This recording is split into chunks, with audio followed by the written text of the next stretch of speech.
as well as Dean Randazzo.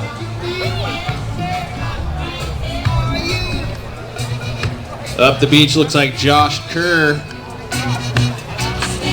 And Josh Kerr, section in front of him, little backside pop. Right in front of Damo. Interference call on Damo. Damo is in the way, so Damo. Well, one thing's interesting when you're free surfing, you're watching the surfer come at you. You have to know about the ocean. You got to know about the surfers in the lineup as well and what they're going to do. And he's watching Josh Kerr trying to figure out what's he going to do on this wave. He's 10 feet from me. Simpson. Bang.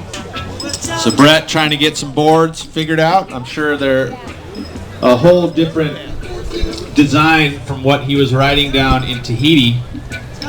Although I think Kelly's riding the exact same board. That's kind of weird, huh?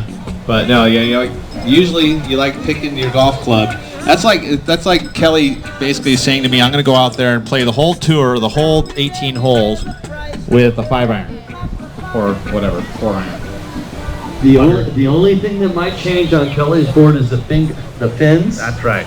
Not necessarily the rake or the camber or whatever, but the fin sizes and how he rotates the fin to number. He can have up to 5 if he goes crazy. Yeah, well, I don't think he ever rides 5 fins, but he does switch it back from a 3-fin or thruster design to a 4-fin. We saw it happen at the U.S. Open. He mixed it up.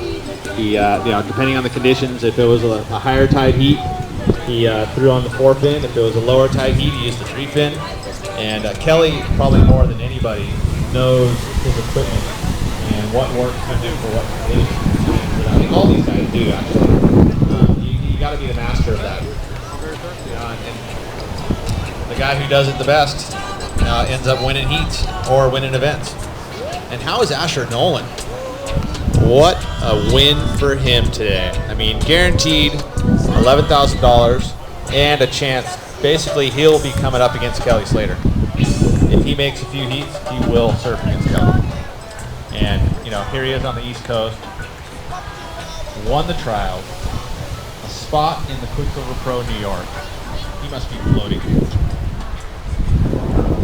Well, if we get started, we have a 6:30 blessing, a Hawaiian blessing tomorrow morning, if possible, 8 o'clock start for our main event. Complete their trials.